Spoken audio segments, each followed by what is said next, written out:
Hello Vichu, so I'm back here now with my new video on domain of a function. इस video में मैं आपको बताने वाली हूँ कि डोमेन को फाइंड आउट करने का इजी तरीका क्या है, किस तरह से आप कर सकते हो. Super duper easy method. Please stay with me till the end of the video. और मेरी ये गारंटी है कि आपको डोमेन से रिलेटेड कोई भी प्रॉब्लम आगे नहीं आएगी. सो just press on the like, share and subscribe buttons. And here we go. Topic हमारा है डोमेन ऑफ अ फंक्शन. तो हम डोमेन निकाले उससे पहले एक क्विक रिव्यू कि हमारा फंक्शन था क्या. अगर आप इस फिगर पर, इस डायग्राम पर थोड़ा सा ध्यान दोगे, मैंने यहाँ पर एक सेट x बनाया है जिसके एलिमेंट्स है x1, x2, x3 and x4 और इसी तरह y के एलिमेंट्स है y1, y2, y3, y4. और x के एलिमेंट्स के का रिलेशन है कोई y के एलिमेंट्स के साथ. कैसा रिलेशन है ये रिलेशन है कि x का हर एक एलिमेंट जो है उसके पास y में कोई ना कोई अपना पार्टनर है. हर एक x का y में पार्टनर है और पार्टनर यूनिक है. जब रिलेशन इस तरह का होता है कि उसके पहले सेट का दूसरे सेट में कोई ना कोई पार्टनर हो और वो पार्टनर यूनिक हो, तो उसी को तो हम फंक्शन बोलते हैं. तो अगर आप इसको ध्यान से देखोगे तो ये रिलेशन एक फंक्शन ही है, क्योंकि इसके चारों एलिमेंट्स का कोई ना कोई पार्टनर है y में और इस पार्टनर को हम बोलते हैं इमेज. इस c को हम बोलते हैं, इस पार्टनर को ही तो इमेज बोलते हैं. और हम ये भी देख रहे हैं हर एक x के एलिमेंट की एक ही इमेज है, मतलब एक ही पार्टनर है. तो ये पार्टनर कैसा है? यूनिक. पार्टनर यूनिक है. और जब ये दोनों चीजें होती है तो हमारा रिलेशन बन जाता है फंक्शन. तो हमारा जो आउटपुट है, जो रिलेशन है, जो पार्टनर है, उसको हम इमेज बोलते हैं. और हम जो खुद है वो हम कहलाते हैं प्री इमेज. वो होती है प्री इमेज. तो हमारी प्री इमेज हमें अपनी इमेज से कनेक्ट करती है और ये कनेक्शन जो कर पाता है वही हमारा होता है फंक्शन fx. उसी को हम बोलते हैं फंक्शन fx. अब यहाँ जरूरी नहीं है ना, आपने एक चीज नोट करी कि हमारा जो इमेज में जो ये y2 है, भाई इसकी कोई भी प्री इमेज नहीं है, ये किसी का भी पार्टनर नहीं है. ये x में कोई भी इसका दोस्त नहीं है, किसी का भी ये पार्टनर नहीं है, ये पार्टनर नहीं है. तो ये हमारे फंक्शन को बिलोंग नहीं करेगा, ये हमारे फंक्शन को बिलोंग नहीं करेगा. तो ये जो हमारा फंक्शन है f, जो इसको इससे मैच कर पा रहा है, मतलब हमें अपने पार्टनर से मैच कर पा रहा है, वो फंक्शन, उस फंक्शन की मैचिंग किस तरह से होती है? x1 की y1 के साथ, x2 की y2 के साथ. तो उसकी जो प्री इमेजेस होती हैं क्या है? वो x1 है, x2 है, x3 है, x4 है. इन्हीं को तो हम डोमेन बोलते हैं. यही हमारा डोमेन है. और इनकी जो fx के अंदर इमेजेस है क्या है? वो y1, y3, y4 and y5. यही हमारा रेंज है, यही हमारा रेंज कहलाता है. हमारे रेंज में y2 नहीं आएगा. ये पूरा सेट, जो ये 5 एलिमेंट्स जो इनके पार्टनर बनने के लिए रेडी है, इनको तो हम बोलते हैं कोडोमेन. इनको कोडोमेन बोलते हैं. पर इनमें से y2 को कोई भी अपना पार्टनर बनाने के लिए तैयार नहीं है, इसलिए y2 हमारी रेंज का हिस्सा नहीं है. ठीक है, y2 हमारी रेंज का हिस्सा नहीं है. अब जरा हमने डोमेन की वैल्यू से, डोमेन हम स्टडी करना चाह रहे हैं, डोमेन फाइंड आउट करने का तरीका हम ढूंढ रहे हैं. तो डोमेन पर आप अपना ध्यान फोकस करें. Just focus on domain. Domain क्या है? डोमेन हमारा x है. x के अंदर हमारे जितने भी एलिमेंट्स हैं वही डोमेन होते हैं. मतलब फंक्शन में हमने x की कोई वैल्यू डाली और हमें उसका पार्टनर मिल गया. और पार्टनर क्या था? y की वैल्यू थी. x की वैल्यू डाली और पार्टनर मिल गया हमें y की वैल्यू. तो x हमारा डोमेन हो गया और वो y की वैल्यू हमारी रेंज हो गई. अब डोमेन को जरा हम इलाबोरेट करें तो डोमेन हमारा क्या है? Input values for which fx is defined. और इसको मैं समझाने के लिए आपको एक और इजी शॉर्टकट वे बताती हूँ, बहुत ही मजेदार एग्जाम्पल लेकर। चलो भाई, हम इसको ऐसे समझते हैं कि ये हमारा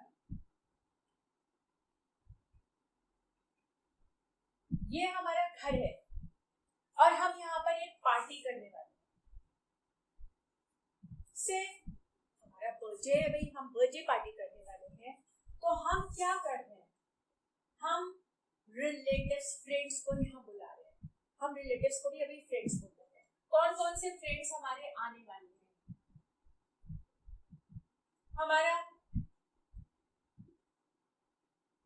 ये हमारे फ्रेंड्स आने वाले हैं। और भाई फ्रेंड्स जब बर्थडे पार्टी में आएंगे तो वो तो हमारे लिए कुछ ना कुछ गिफ्ट लाने वाले हैं, जो हमें क्या करने वाला है, हमें हैप्पी करने वाला है, जो हमें हैप्पी करने वाला है। ये गिफ्ट लाए कौन सा? जीवन।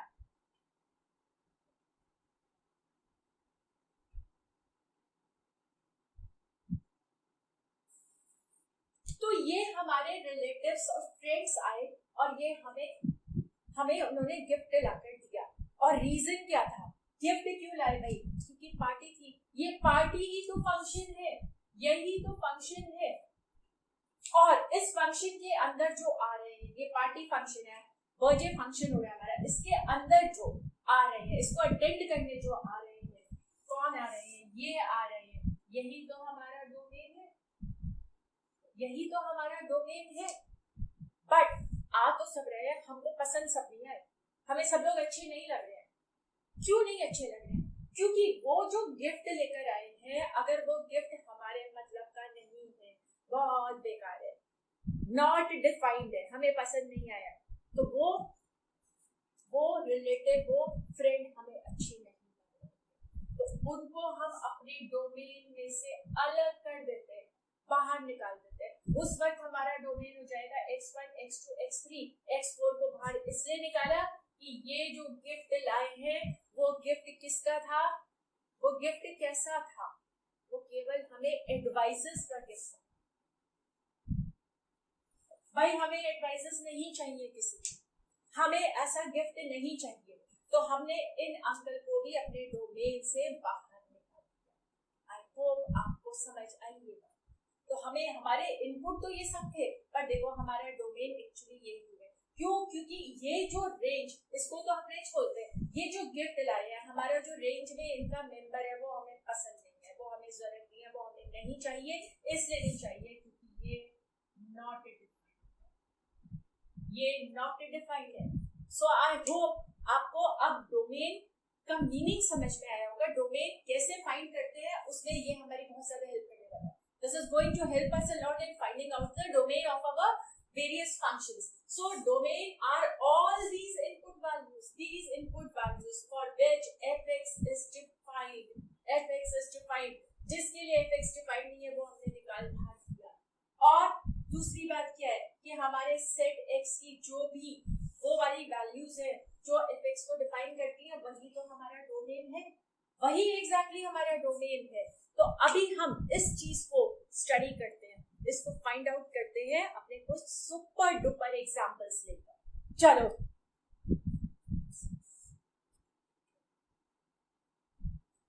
तो हम अपने क्वेश्चन पर चल रहे हैं अब, बट क्वेश्चन से पहले हम एक चीज को नोट कर लें कि हमारे डोमेन में भाई वही वैल्यूज आने वाली हैं जो कि जिसके लिए fx डिफाइंड होता है। fx should not B not defined. तो वो देखते हैं हम, हमारा fx नॉट डिफाइंड कब होगा? अगर हमारा fx कोई भी रैशनल फंक्शन है, रैशनल है p अपॉन q फॉर्म में, तो हमारा जो डिनोमिनेटर है वो should not be zero, should not be zero, क्योंकि डिनोमिनेटर जीरो हो गया तो p upon q not defined हो जाएगा। सो हमारी पहली कंडीशन आ गई, हमारा denominator should not be equal to zero. और दूसरी बात ये है कि अगर हमारा कोई फंक्शन है जो कि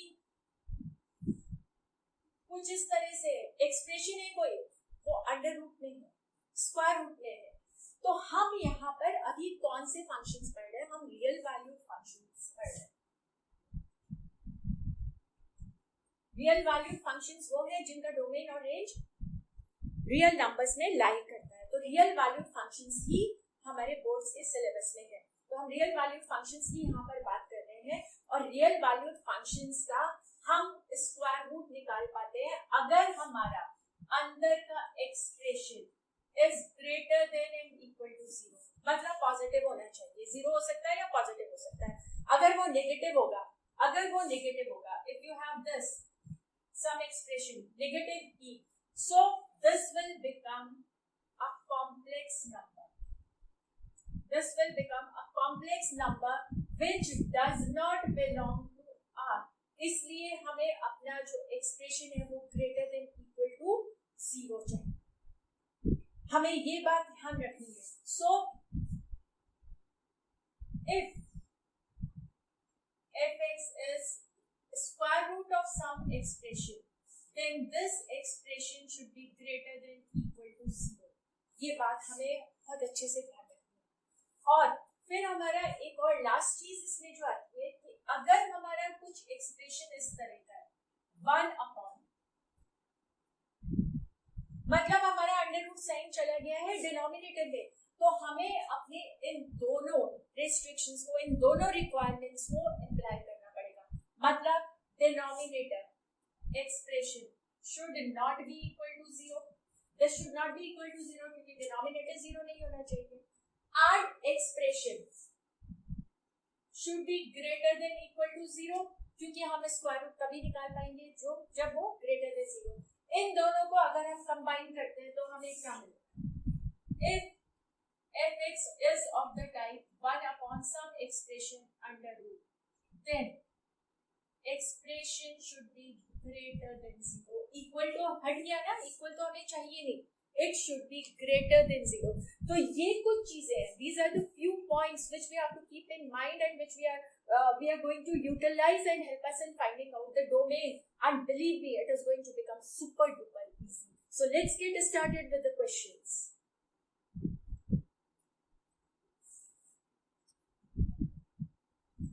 So we are having these two questions. Let us apply our principles, our concepts in finding out the domain of these two functions. Domain में apply करते हैं। अब आप इसको ध्यान से देखोगे तो ये एक्सप्रेशन अंडर रूट साइन के अंडर है, ये इससे मैच कर रहा है। मतलब हमारा जो एक्सप्रेशन है x minus 1, this should be x minus 1 should be greater than and equal to 0. It should be greater than and equal to 0, which gives us x is greater than and equal to 1.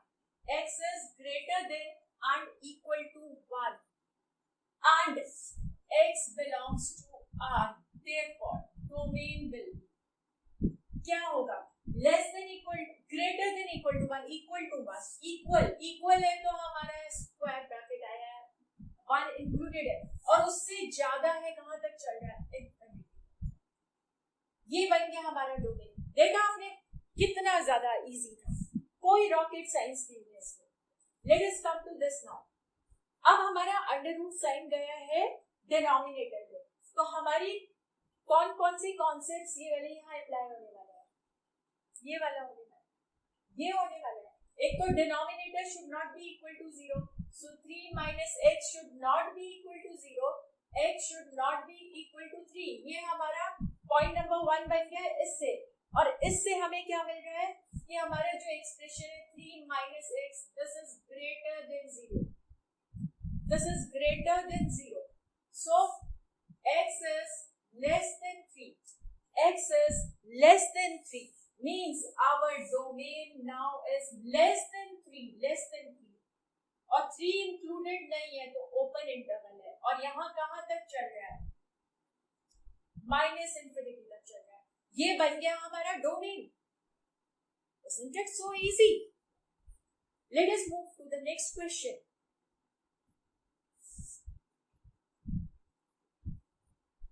So our next question, question number 3.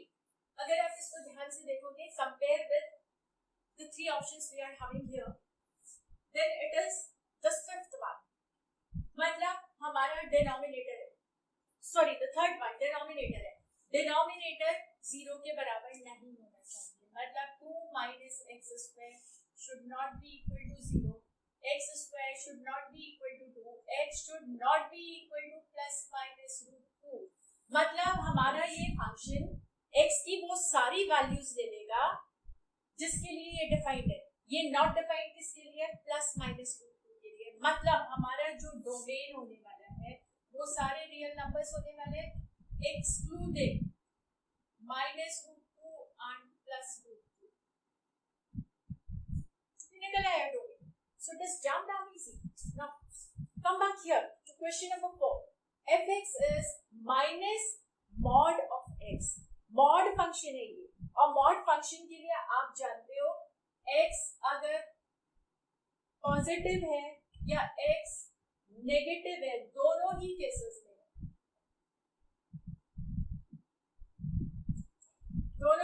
में mod x is positive. mod x is positive. So, what will be our domain here? Means x can take up all the values in the real number set, negative, positive, zero, fraction, any type of value it can take. So, domain will be the set of real numbers, और इसको आप ऐसे भी लिख सकते हो. So, it's becoming easier and easier. Let us try some more questions.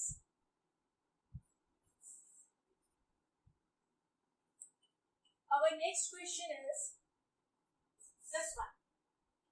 And for those input values of x for which fx is defined, let us find out for which values of x this is not defined.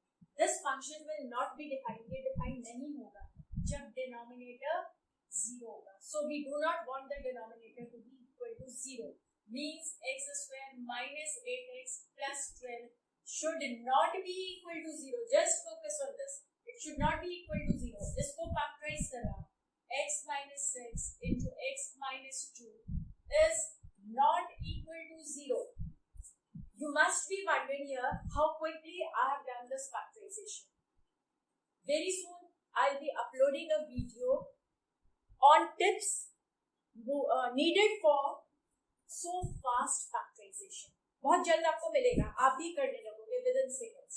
So from here we get x should not be equal to 6, x should not be equal to 2.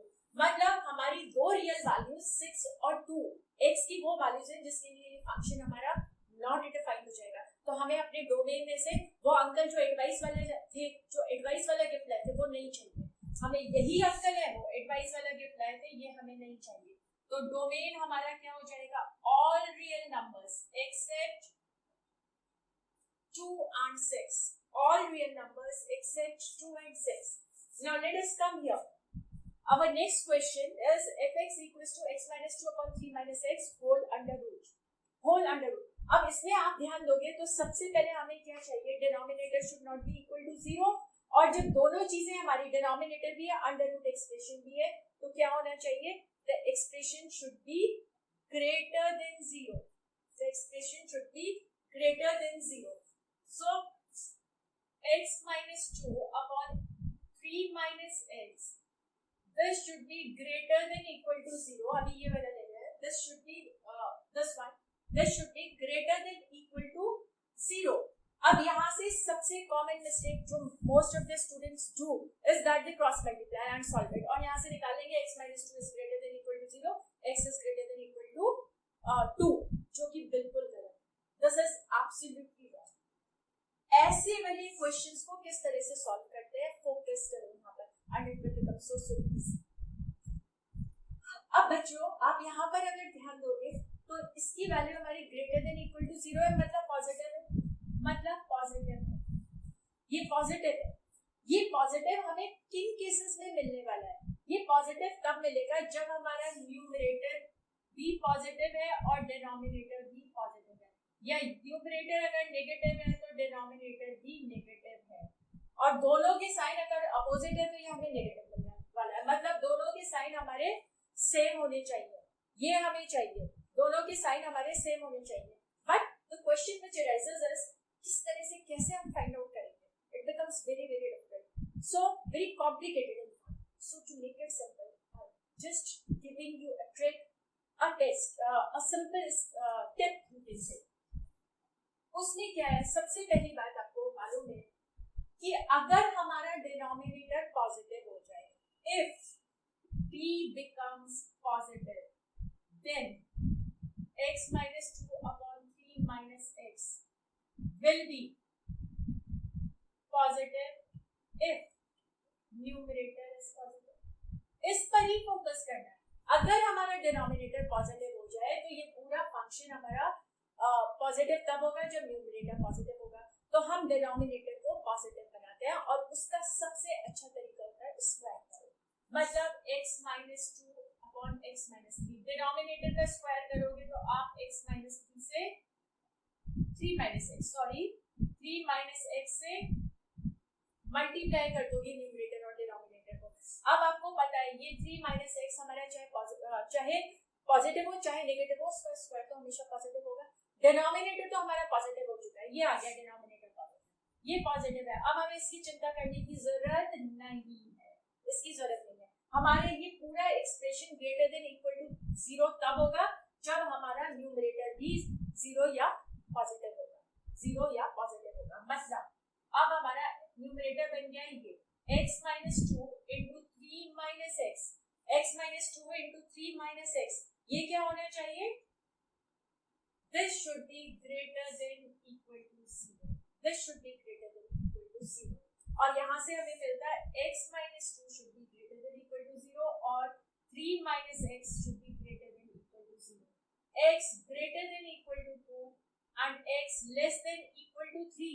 अब हमारे पास ये दो options आ गए हैं, greater than equal to 2, less than equal to 3. और इसमें से हम वही वाला ऑप्शन लेंगे जो हमें कॉमन आंसर देगा. और उसके लिए भी एक और बहुत सिंपल सी टिप है और ट्रिक है. वो क्या है? नंबर लाइन पर जाओ, नंबर लाइन पर जाओ. जो हमारे ये नंबर्स हैं सबसे पहले इनको मार्क करो.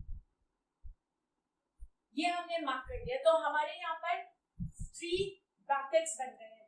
एक माइनस इंफिनिटी से लेकर 2, एक 2 से 3 और दूसरा 3 से प्लस इंफिनिटी. और हमें वो वाला ब्रैकेट चाहिए यहाँ पर जहां पर हमारा ये क्या आए, ये हमारा पॉजिटिव, ये हमारा पॉजिटिव आए. तो चलो इसमें हम हर एक ब्रैकेट में एक नंबर सपोज कर लेते हैं. सबसे आसान होता है इसमें 0 ले लो, 0 ले लो. x 0 है, x 0 है. अगर x 0 है तो ये क्या हो गया हमारा? अगर x 0 है तो ये हमारा हो गया negative. x minus 2 will be negative, 3 minus x will be positive and negative into positive is negative. तो इस वाले ब्रैकेट में हमारा जो न्यूमरेटर है वो नेगेटिव आ रहा है, यानी कि हमें नहीं चाहिए.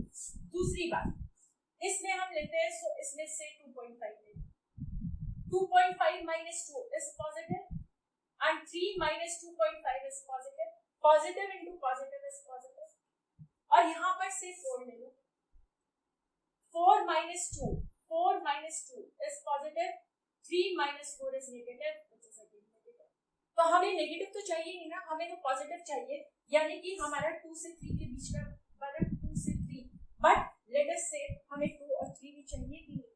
हमें 2 और 3 भी चाहिए कि नहीं? देख कर बताओ, हमें 2 और 3 भी चाहिए.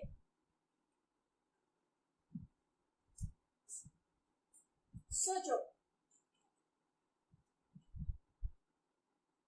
हमारा क्या है? ये रैशनल फंक्शन है, डिनोमिनेटर 0 नहीं होना चाहिए. मतलब x minus 3 should not be equal to 0. 3 minus x should not be equal to 0. x should not be equal to 3. तो हमें दोनों पॉइंट्स को नोट करके रखना है. हमें 3 नहीं चाहिए तो हमारा ओपन ब्रैकेट बनेगा, पर हमें 2 तो चाहिए, यहाँ हमारा क्लोज ब्रैकेट बनेगा. तो हमारा डोमेन हो गया 2 to 3.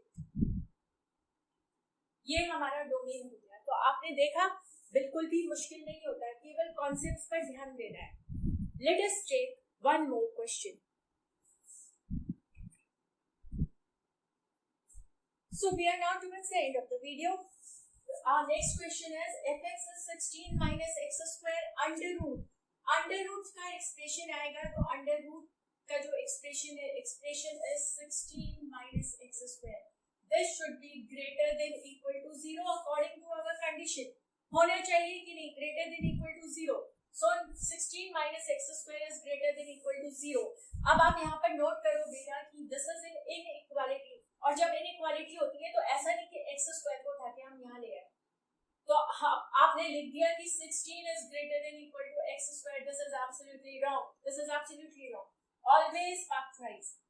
This is 4 minus x into 4 plus x is greater than equal to 0. Focus करो. 4 minus x into 4 plus x is greater than equal to 0.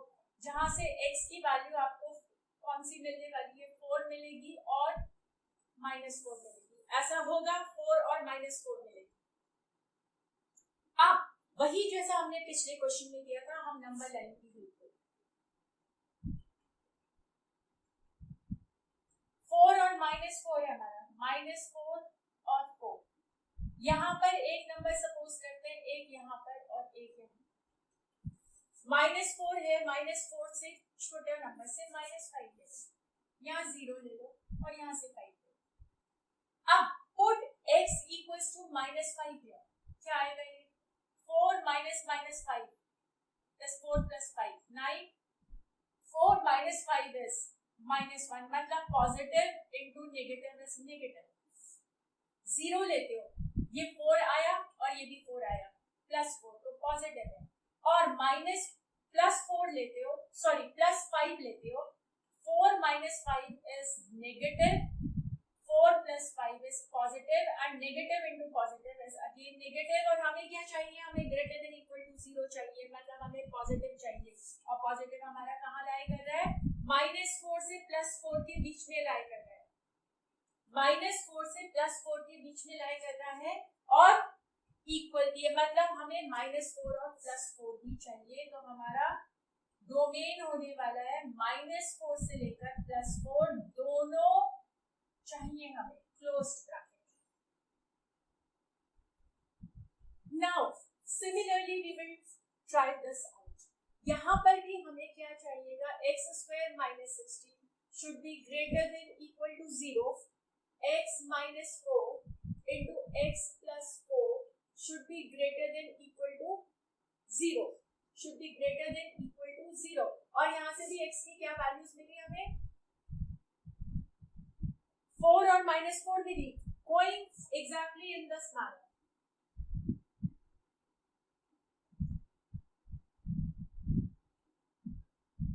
भाई एक यहाँ 0 कंसीडर कर लो, एक यहाँ सॉरी 0 यहाँ आएगा, यहाँ कंसीडर कर लो, यहाँ -5 कर लो और यहाँ पर +5 कर लो. Put x equals to -5 here. तो क्या आने वाला है? -5 - 4 नेगेटिव. -5 plus 4 negative.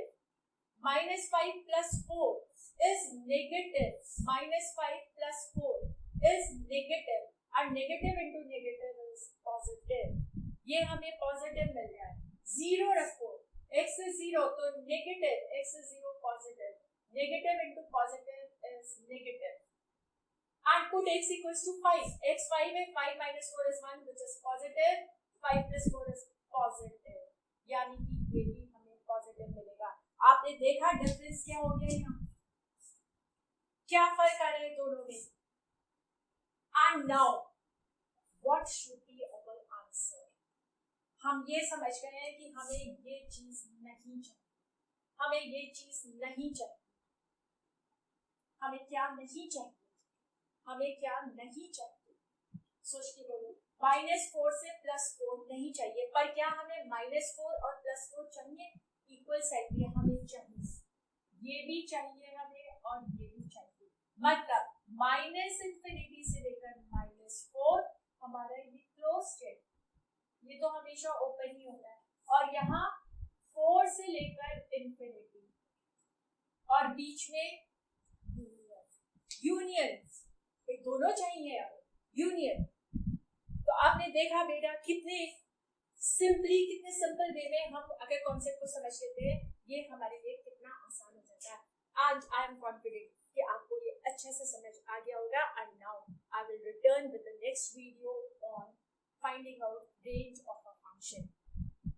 कोई भी बात है उसके लिए आप मुझे कमेंट करके कमेंट बॉक्स में बताइए. ये वीडियो आपको कैसा लगा? Thank you.